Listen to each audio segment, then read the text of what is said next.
I apologize, sister. I ended up stealing your house as well, not just your husband. I'm grateful. She smiled brightly when she spoke these wicked remarks. Such laughter is only for now. The sister who embezzled the dream of a brand new, happy family-oriented single-family home, a stupid husband, tricked by his sister, who left his family behind. There is no way those two will be content in the future.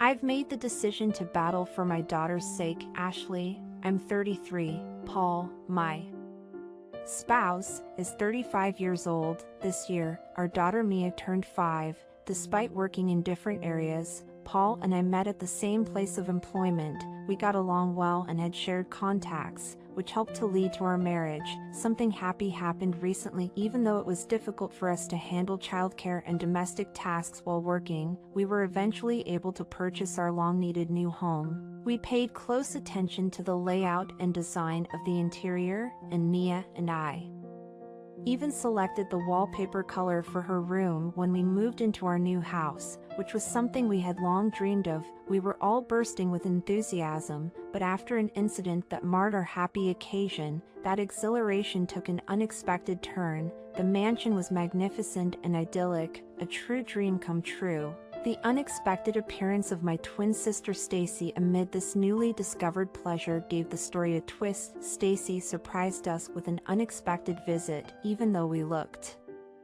like identical twins, our personalities couldn't have been more different. I was quiet and preferred to be alone with books over the company of my friends, but Stacy was outgoing and seemed to be an expert at everything she tried. I could no longer shake the memories of the time Stacy would parade into my classroom with her entourage, making fun of me at every turn, doubting our similarities, and brazenly asserting her dominance. They would joke, comparing her seeming beauty to my unremarkable appearance, which was accentuated by my thick glasses. "Are you really twins?" Relishing in her celebrity, Stacy would comply, leaving me to struggle with thoughts of inferiority. Years of alienation and little to no communication as we navigated adulthood were caused by our poor connection. I had not told her about our new address, and now she was suddenly here. There was something mysterious about Stacy, her energy so evident, and I couldn't think of anything to say. Upon my long-awaited return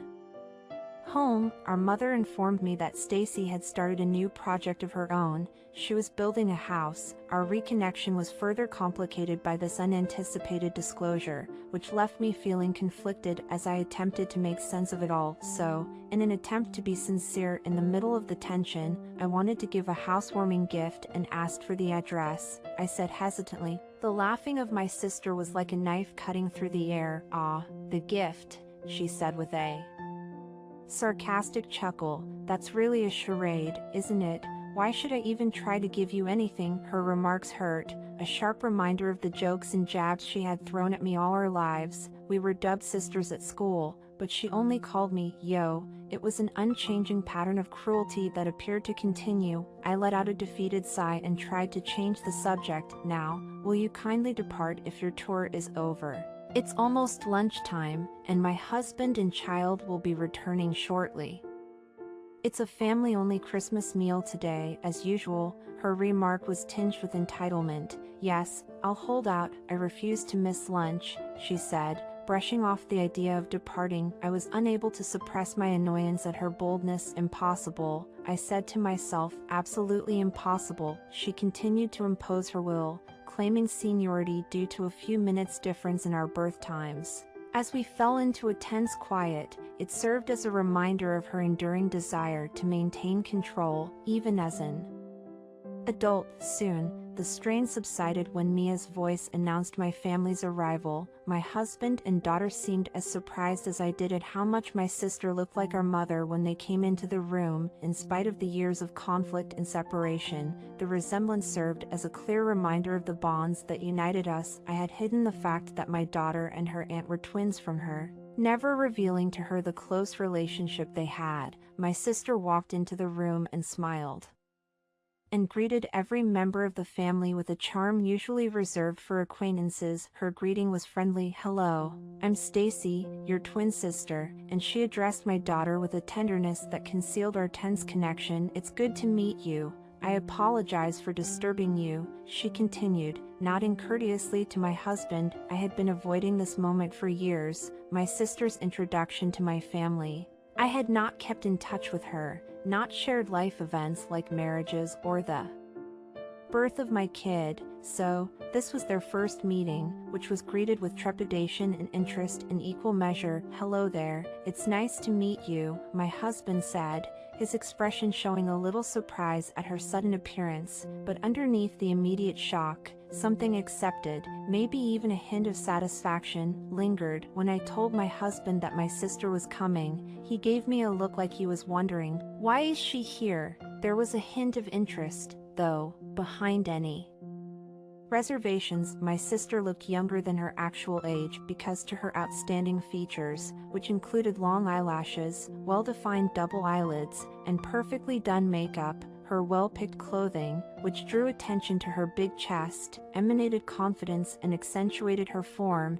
She made a lasting impression on everyone in her vicinity with her commanding presence. My sister looked so pretty, even though I was home all day in my pajamas, doing housework with my hair hurriedly wrapped back in my unkempt, exhausted appearance emphasized by swollen features and big spectacles. I struggled inside, but I couldn't make an assertive statement in front of my kid. Ignoring my daughter's attempts at engagement, my sister focused her attention only on my husband while we ate lunch together. She talked animatedly with my husband throughout the meal, her high-pitched laughter resonating when she praised his sense of style and comedy. She glanced between us, her eyes bewildered, as she asked why he had chosen to marry me. My husband was definitely well-liked in his social circles and at work because of his outgoing personality, stylish appearance, and kind manner, but what stayed hidden was his underlying timidity, especially when the other sex was around.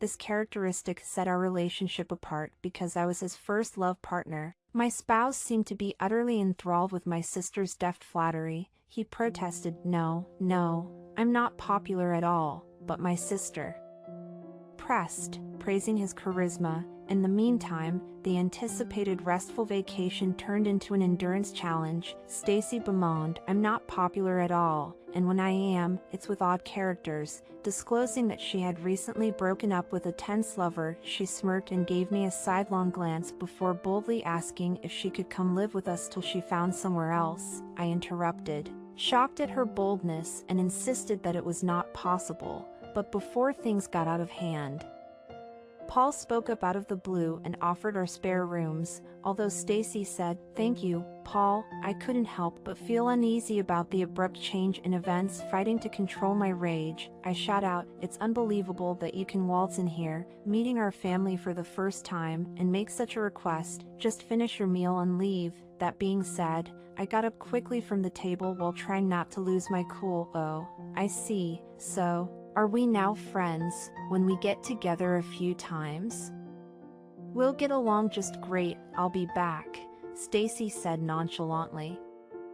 Completing her task before leaving, my sister made a casual commitment to come back, which confused me. Why did you agree to that? Emboldened by my husband's seeming innocence, I made demands of him. With her, common sense is ineffective, I said, annoyed at his naivety. If we are kind to her, she will take advantage, treating our house like a hotel without contributing. My sister's facade seemed to captivate my husband. In spite of my cautions, she seems like a good person, he said, his smile never faltering. Furious at his lack of intelligence, I gave him a severe reprimand. After only meeting us, how can you trust her when she asks to move in? Determined to stop her from taking advantage of our generosity, I screamed, promise me you won't let her in when I'm not around. My determination made my hubby give in. He grudgingly said, absolutely not, his look suggesting residual skepticism. It's disturbing how jealousy can eat away at sisters, I said, trying to make sense of the complicated dynamics of sibling rivalry. Envy, my spouse asked, "What do you mean?" His ignorance only made me feel more irritated. "I mean jealousy," I explained, getting angry at his ignorance. He attempted to explain her actions by theorizing, "You say she bullied you in the past, but isn't that just a manifestation of her inferiority complex from being compared to Stacy?" I described her self-centeredness and suffering, feeling ignored and unheard, but my spouse did not seem to care, blaming it on normal childhood conduct. "It's just kids being kids," he said sarcastically before disappearing into bed and left me to mull over my disappointment. Was he always so cold-blooded? I went to bed feeling discouraged by his lack of support and disturbed that my husband seemed to value the opinions of strangers more than those of his wife. I was plagued by a persistent feeling of anxiety as I fell asleep, which was exacerbated by the increasing demands of my work and my guilt about not spending enough time with my kid. I always made sure to spend plenty of time playing and spending quality time with my daughter, Mia, on my days off, but it seemed like my husband was always running errands when I had spare time, so it was becoming less and less common for the three of us to spend an evening together at home. One evening, after a long overtime shift, I came home to an obnoxious voice resounding over the door, "Hey, big sis, welcome home." Despite my explicit orders to never leave her unattended, my sister was lazing inside with a sense of entitlement. When I finally gave in, exhausted as I was, Mia was probably asleep in the living room around 9 o'clock at night. It was just my sister and my spouse. Much to my dismay, my sister had not been seen in 3 months, and judging by the blush on her cheeks and the obvious signs of intoxication, she had been drinking. Beer cans and other snack items were strewn all over the table. "What brings you here? I told you clearly not to come," I yelled, getting more and more agitated. "Come on, lady, I promise to come back." In addition, Stacy has been going through a difficult moment. Her ex-boyfriend has been visiting her, and she is afraid to be by herself. My sister stumbled, trying to explain why she was there. I was so tired, but I couldn't help but feel disappointed and irritated at her disrespect for my limits and the mess she'd caused in our house. I couldn't just walk away from her. My spouse appeared to concur, giving a nod as if it were the most instinctive thing ever. I firmly maintained, "Well, then she should go back to her parents' house." "Not at all. All I ever get out of any visit with my parents is lectures about finding a steady job and settling down." With a seductive glance at my husband, she replied, "It's much more comfortable here, and Paul is here too." In a casual manner, even in his drunken state, my husband couldn't disguise his happy face. "Okay. Then tidy up and sleep in the living room if you plan to stay. I'm heading to bed." After taking a bath, I said, my fatigue pressing hard on me, "I'm too tired to chat." I was too lazy to eat, so I just went straight to bed. The grating sounds coming from downstairs rudely interrupted the little solace I felt from looking at my daughter's sleepy face. Hearing them in the bedroom all the way up was annoying. In front of his wife, how could a married guy display such unabashed adoration towards another woman? When I was getting ready for bed, I couldn't believe it and was filled with frustration. The fact that my husband could show signs of infatuation like this in front of me bothered and amused me. In the restroom the following day, I ran into a coworker from Paul's department on my way to work. "How is Paul doing today?" "He called in ill. My colleague told me he's not feeling well," I said, but my thoughts went back to what I had seen that morning, my sister's unkempt bed and the disorganized table. My spouse had not come out of the bedroom, perhaps hungover from his low alcohol tolerance. I brought Mia to daycare and went straight to work without saying anything to him. In a quick conversation with a worried coworker, I expressed my regret for the unexpected day off and any trouble it may have caused. "No worries, but there appear to be a lot of errors even when you're here, and you've been missing a lot lately. Everyone's concerned. You seem strange," said my colleague. My health had been solid even though I had taken a break due to our recent move, and yet, thinking back on what had happened the day before, I felt uneasy. I decided to leave work early that afternoon even though I felt bad. I had to make sure of the reality even if I wasn't quite ready to face it. When I got home, I went to the front door slowly and quietly. I looked into the living room and saw that my suspicions were right. My spouse and my sister were cuddled up on the couch, Watching TV with my sisters back to them, any last misconceptions I had about their connection were shattered by that scene. Although I had prepared myself for the possibility, seeing it with my own eyes stoked an enmity that felt like it might swallow me whole. I clenched my fists and threw open the living room door. Ashley, my spouse, was startled by my abrupt arrival and quickly got up from the couch. My sister, meanwhile, just gave me that haughty grin she often had when I felt like my bliss was waning. Why right now? I cried out, my voice quivering with a mix of desperation and fury. I returned since I was concerned after learning that you were sick today and missed a day of work. However, I've also heard that you've been missing from work a lot lately. While I labor, are you utilizing those days off to meet up with my sister? There was no denying my husband's guilt. He had the attitude of a little child who has been caught in the middle of a lie. To my surprise, though, his shame turned to defiance, and he protested by raising his voice. Do you have any proof that I was meeting her? With a bitter tone, he posed a challenge. I detest your constant reliance on analysis and reasoning. What evidence do I need to prove my innocence? His remarks touched a nerve in me, causing a rush of shock and betrayal to sweep over me. Although I had long dreading this encounter, the truth was far more terrible than I had anticipated. It struck me hard when I stepped in and saw you two embracing. I have had enough of your sanctimonious attitude. I'm going to remain with Stacy from now on. My husband's mentality of blaming me and trying to throw me out due to his own infidelity is mind-boggling. You constantly ignore me in favor of your work. You no longer think of me as a man. Put off doing makeup and get dressed up. Stacy, on the other hand, listens to me, respects me as a man, and gives me lots of compliments. Despite our lovely home and my husband's compassion, my sister stood there, grinning, clutching to his arm and accusing me of not cherishing him enough. She said that I was too preoccupied with my career and didn't notice our child's difficulties.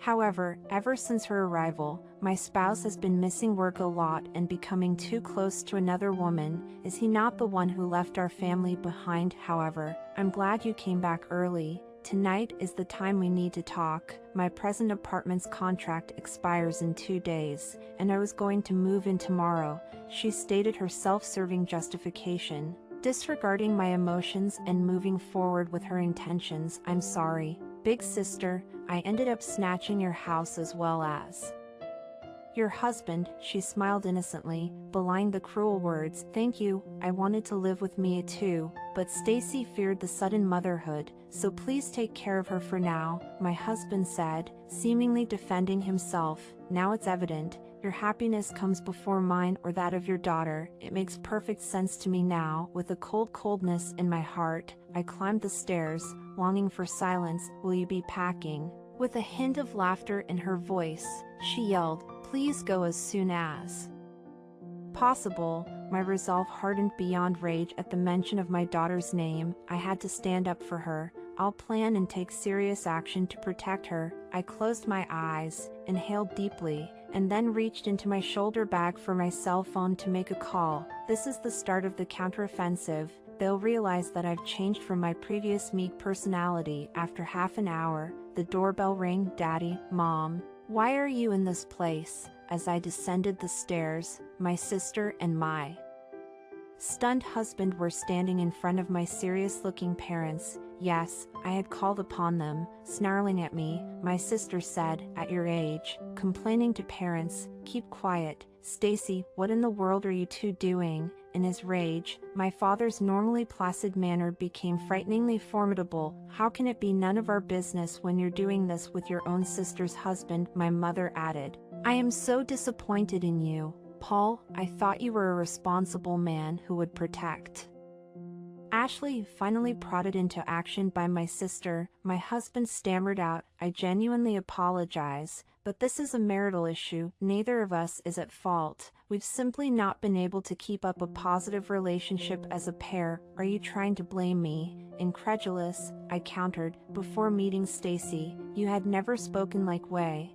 If not, why did we build a house together to live in? That is your account of events. You constantly put your spouse last, ignore childcare and housekeeping, don't wear makeup or make an effort to appear nice, and are too preoccupied with promotions? Are you not ashamed of being a woman? That concluded things. My spouse was enraged that I received a promotion before him. My professional advancement during my maternity leave must have caused him great embarrassment. He pretended to help out with childcare and housework, but his petty behavior had no boundaries. It was a little thing, like a tiny sauce dish, that made him angry over W's advancement and accuses your husband of not helping. However, it's possible that your own stagnant career growth is the true problem. Given that I hardly ever wore makeup before getting married, I have always appreciated my mother's support. Where was the man who declared his love in the absence of jewelry and who now laments the possibility of advancements? The duplicity is obvious. Parents should stay out of their children's marriages.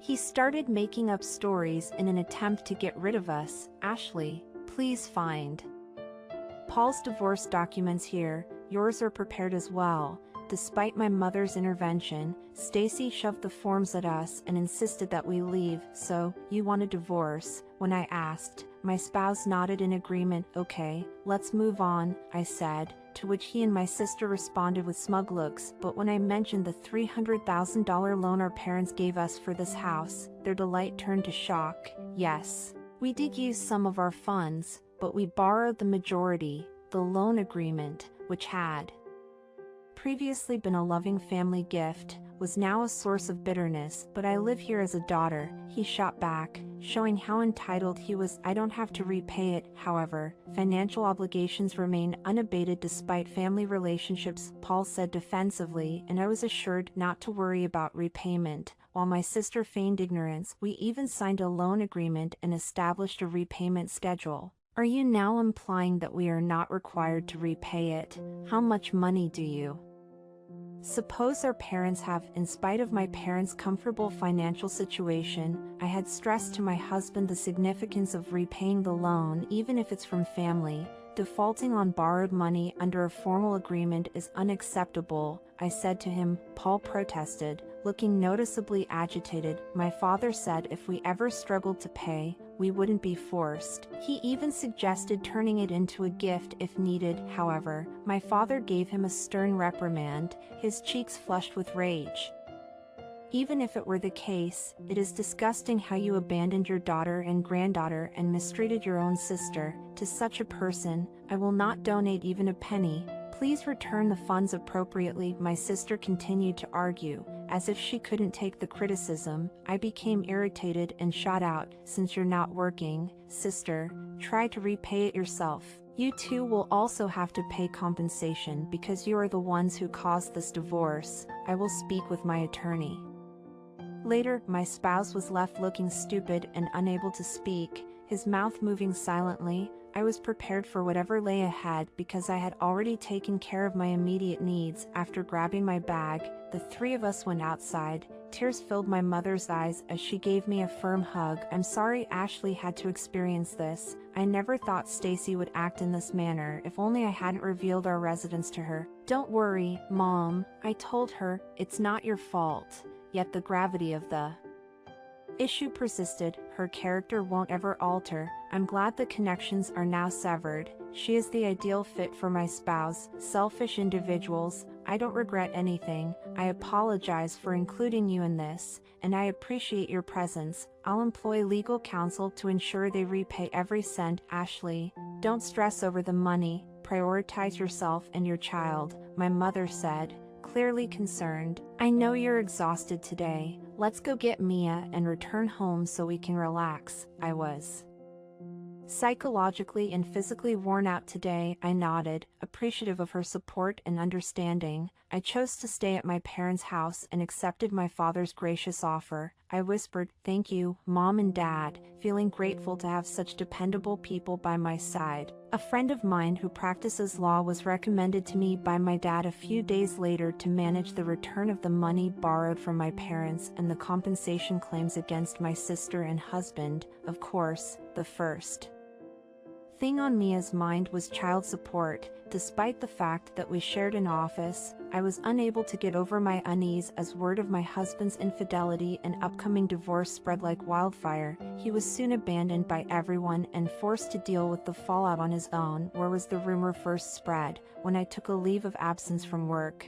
All I did was explain why I was changing my address and the different steps involved in a divorce. Fortunately, even after the divorce, my name did not need to be changed back to my maiden name. My husband called me accusingly and asked, "Did you tell my boss? You must have made me out to be the bad guy." "No," I said quietly. He was already such a villain that no embellishment was necessary. "Oh, by the way, your boss also heard that his wife cheated and they got divorced," he responded. "He said he heard rumors about you and absolutely cannot forgive someone who cheats." Unable to control my annoyance, I shot out, "So maybe that's why he's been hard on you." It does you justice. Perhaps you now realize how irrational your behavior was and how much it bothered everyone around you.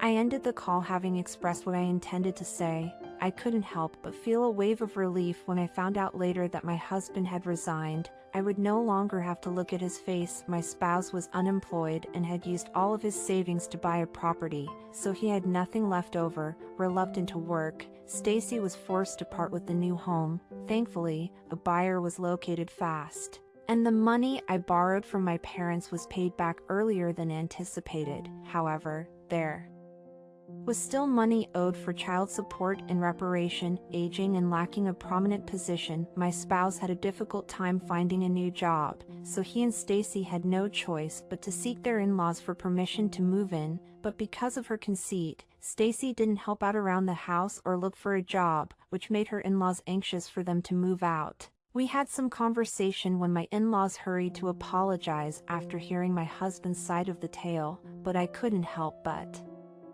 laugh when they were able to eject them in the end. Even when Stacy came to our house once to beg for money, my father, who was furious, pushed her out by the scruff of her neck. Since then, she's not come back. Stacy used to take great interest in her appearance, but because of her poor upbringing and bad lifestyle, she had aged considerably since I last saw her. Stacy is adamantly refusing to leave my husband even though it appears that she wants to be apart from him because she won't go to work. They still share a small, outdated apartment and are dependent on his pitiful income. As for me, though, I perceive their relationship as a moneyless, loveless one, motivated more by resentment than by true passion. They told me there was no rush and insisted that I settle down before renting a house close to my folks. My decision is to allow my daughter to stay with them for the time being. Mia is loved by my parents, and although at first she missed her new house and her dad, over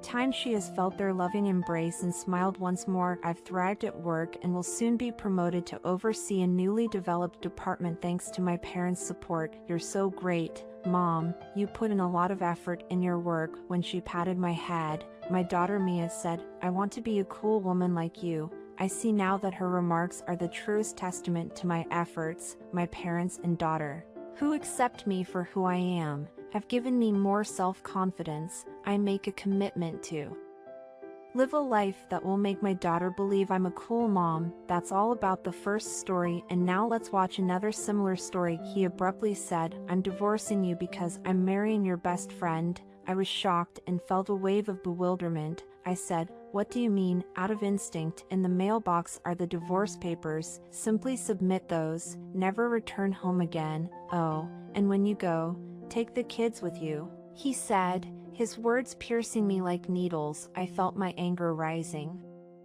"Unlike you, who devalues me, your best buddy Sarah will prioritize me as the next president. This was only going to happen naturally." I shot back angrily. My husband had never shown much concern for our family and had never behaved in a fatherly manner. It was confirmed now that he had been gallivanting around, as I had suspected, as the president's son and a manager who believed he would become president someday. He saw a reason for his actions. My best friend Sarah, who was by his side, asked him casually, "Can you leave soon?" before hurling something at me. Ouch, what are you doing? Examining the package hurled at me, I let out a cry. It proved to be a large amount of money. This is a $330,000 settlement, she proclaimed. I'm taking the spot of the future president's wife from you. Her words severing me like a dagger and leaving me speechless. I couldn't hold back my laughter. What is it that you find funny? Have you lost your mind? I wonder. My spouse's voice brought me back to the present. However, I couldn't help but laugh at their ignorance of the reality. The irony was evident. As you can see, I was the one they thought would be the president in the future, a 35-year-old stay-at-home mom of 2 children. My daughter was in kindergarten, and my son had just begun first grade, having lost my father at a young age. I had to overcome many obstacles before I could work at the firm where my father figure, who had once challenged my father for the presidency, now graciously runs. This business, which is still growing, currently employs 7,000 people. Being the president's son, my spouse was a manager there as well, but there was a strange irony to fate. While dropping off my kid at kindergarten one day, I happened to run into Sarah, a former high school buddy. Out of the blue, "Is that you, Sarah? Is your kid enrolled in this kindergarten program?" Surprised by the encounter, I cried out, "Yes. Jenny, my son is here. It has been a while. How are you doing?" Sarah gave a kind response. We agreed to catch up over coffee because we hadn't seen one another in a very long time. I couldn't help but think back on how life had taken unforeseen turns when we shared our memories. All the same, I was having a good life. I faced the problems head-on, juggling work and parenting my child as a single mother after getting divorced. Sarah and I caught up, and she talked about her own challenges as a single mother, which really spoke to me. I jumped at the chance to lend my support. Not knowing what was about to happen, our kids grew close over time, and they started asking to playdate. "Mom, can my friend come over to play at our house, please?" With eagerness my daughter begged. I invited Sarah over, delighted that my kid had made a friend. "Hey, would you like to come over because our kids get along so well? If it's all right with you, Sarah, we can unwind and talk," I kindly proposed. "Are you serious?" Sarah grinned and said, "I would really love to come." A few days later, Sarah came to visit my home with her toddler. "This is where we live." When we got there, Sarah said, "Wow, it's huge. Let's head inside." I said, "I'll make some coffee," and moved forward. I'm grateful. To live in a home this size is incredible. "How does your spouse spend his time?" Sarah asked inquiringly. My response was, "He works as a manager at a company," playing down the significance of the statement, "a supervisor." "Particularly considering his age, that's astounding," Sarah said. "It's not as impressive as it seems," I muttered to myself, trying not to express how unhappy I was. Even though my husband is the president of the company's son, he neglected his responsibilities and was despised by his subordinates. Is the boss indeed unemployed? Whenever I ask him to double-check something, he never does it correctly. All of it ends up being attributed to me. It's incredibly annoying, I confessed, hoping that Sarah's empathy would comfort me. "Exactly.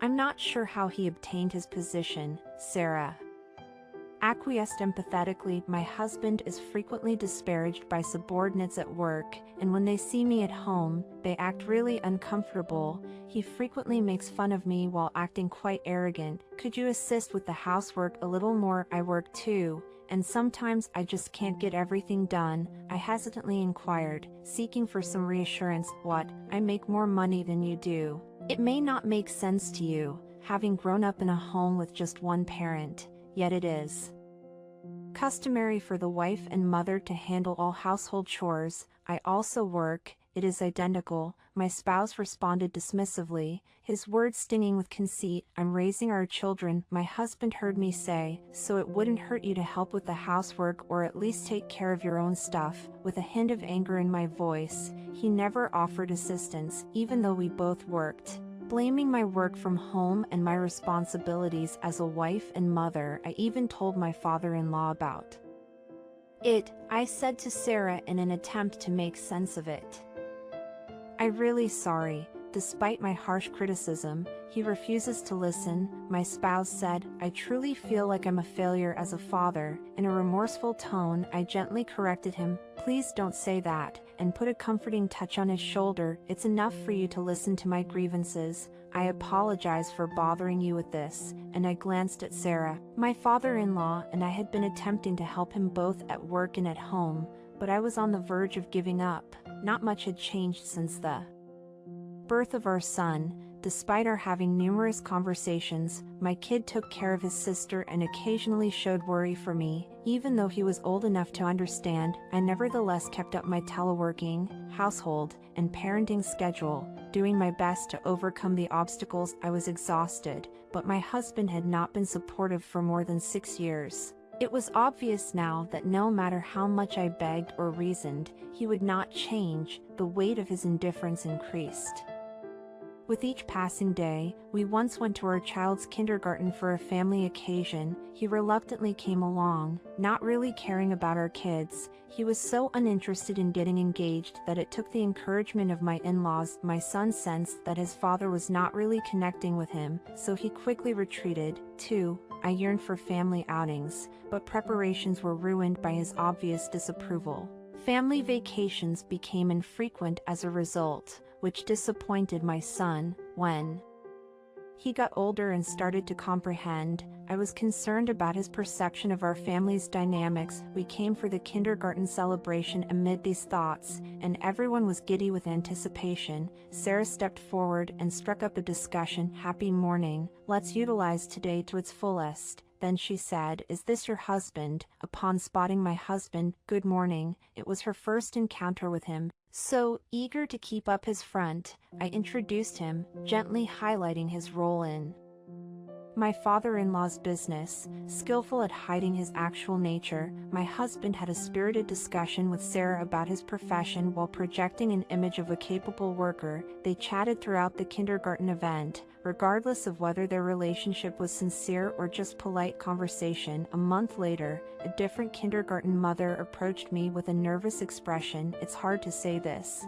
but do you know about this? She held up her smartphone and showed me a picture of her and my husband leaving for a motel. I thanked her for telling me, shocked and conflicted as I tried to process the treachery. As I struggled with sentiments of deceit and considered what to do next, I heard a voice I recognized. Jenny. I turned and saw the parents of Sarah. Oh, Sarah's dad, Mom, long time no see. After exchanging greetings, they brought up our recent meeting at the kindergarten. I was surprised to see you so soon, I said, reacting to the unplanned meeting. Neither am I. Like me, Sarah's mother said, I'm happy to see you after such a long time. At the reunion, we had a true happy moment together. When I heard she got married, had children, and eventually got divorced, I was concerned. Sarah's mother admitted, I was worried about whether she would fit in at the kindergarten and if she could continue to raise her children well. Having someone like her as my best friend has really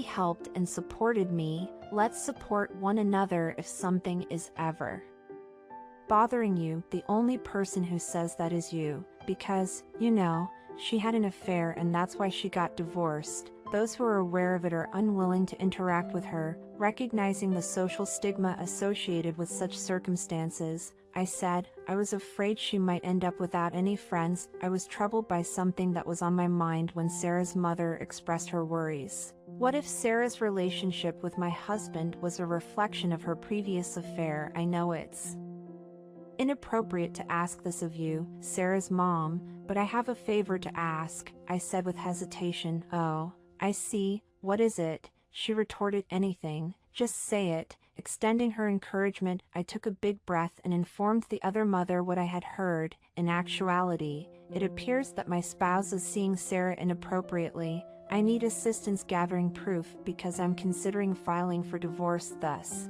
the reason she is repeating that behavior, together with your spouse, that appears to be the case. I'm very sorry to have to ask you this, I said, acknowledging the gravity of the circumstance. Comprehensive, Recognizing the intricacy of the circumstance, Sarah's mother muttered, "It feels like I'm betraying my daughter. She shouldn't become the type of person that seduces another person's spouse. In my opinion, leave it to me," I decided, resolving to handle things tactfully. Sarah's mother was cooperative, which eased me, and I waited for her to get back to me after a week. Sarah's parents provided me with proof that my husband and Sarah were, in fact, having an affair. All right, I now have flawless proof from her end. All I need now is proof against my husband, I reasoned. Preparing myself for what came next, I decided to find evidence of my husband's adultery after Sarah's mother collected it.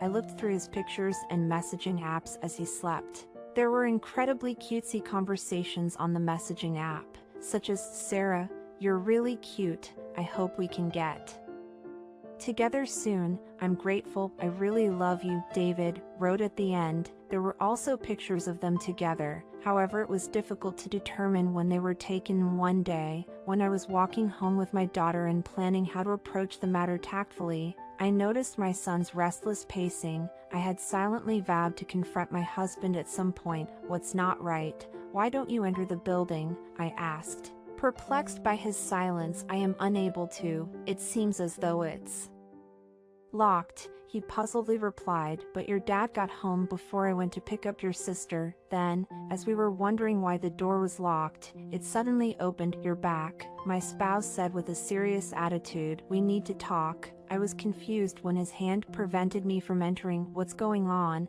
I got halfway through when he suddenly said, "I want a divorce." I was overcome with shock. "What? Why not?" It became clear that he was resentful of my continued preference for the kids over him. "Your closest buddy says she will give me precedence because I'm going to be the future president, but she doesn't agree with you. I want to cherish her because of this." My thoughts raced. "What are you talking about?" I objected, but he didn't waver. "Divorce. There in the mailbox are the documents. I own this house. Gather the children and head off." It was all so sudden that I was at a loss for words, despite my objections. He shut the door and tidied up the kids' bags, a terrifying testament to his effectiveness in this regard. My greatest fears were realized when I peered into the mailbox and saw that divorce papers were really there. I took them and with heavy heart withdrew to my parents' house. When my mom arrived, she was just as shocked as I was. "He even prepared the divorce papers," I bemoaned, holding up the proof. "He's really organized, even if we don't end up in court. I want to retain legal counsel because it was him who deceived me.